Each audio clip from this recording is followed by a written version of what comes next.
Hello, my name is Eddie Stewart, and today I'm going to be doing my final project for Math 1523, Section 015. Let's begin. So the first section I want to talk about is transformations.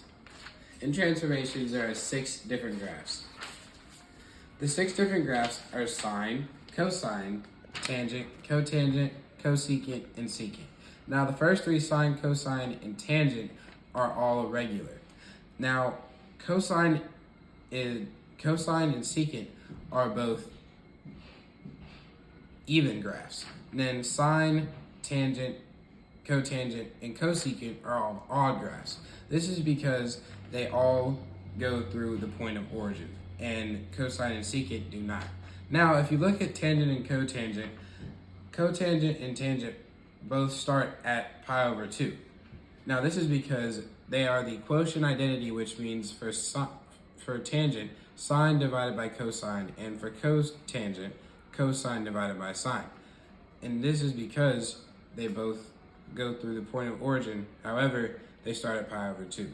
Now, for the rest of them, cotangent, cosecant, and sine are both 1 over sine, 1 over cosine, and 1 over tangent.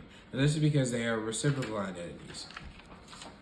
Now, for the next thing I'm going to explain is the explanations and definitions of a few definitions. So we have the amplitude for A, period is B, phase shift is C, and vertical shift is D. Now, for amplitude, the amount by which the graph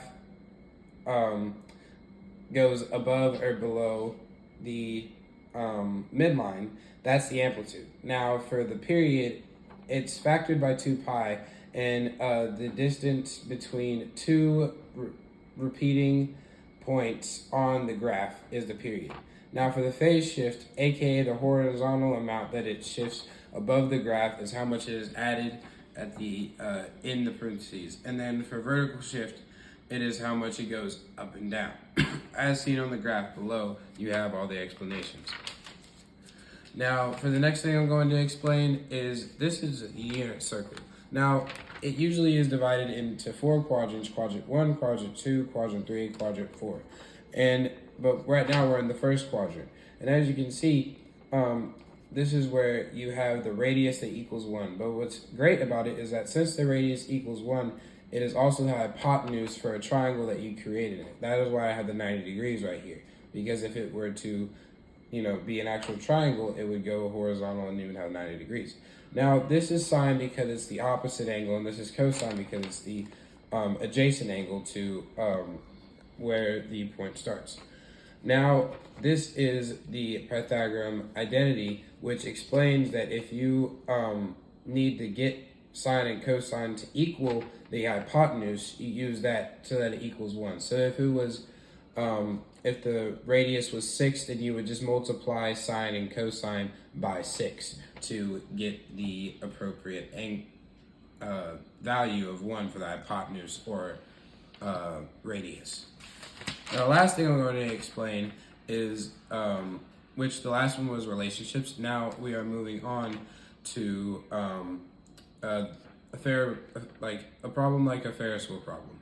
So basically, for this, we have a circle right here, and basically, one day I decided that I wanted to go to a basketball court that was raised 5 feet above the ground, and I wanted to do a flip into a basketball goal that was raised above the ground. So basically, what I had to do is I wanted to flip into the basketball goal, and assuming that my legs are 2 feet long, the radius would equal 2. So you can actually see this by going over to this graph right here, where I go from 5 feet to 7 feet to 9 feet to 7 feet to 5 feet, which is a full rotation. But so then that can also be represented in this equation, which shows that the height is going to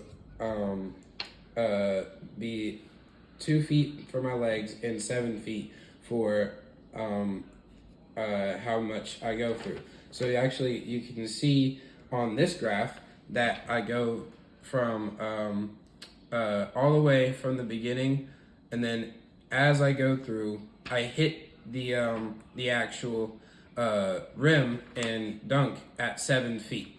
So that shows that is why it is +7, and that is the point that I actually dunk. Thank you for your time.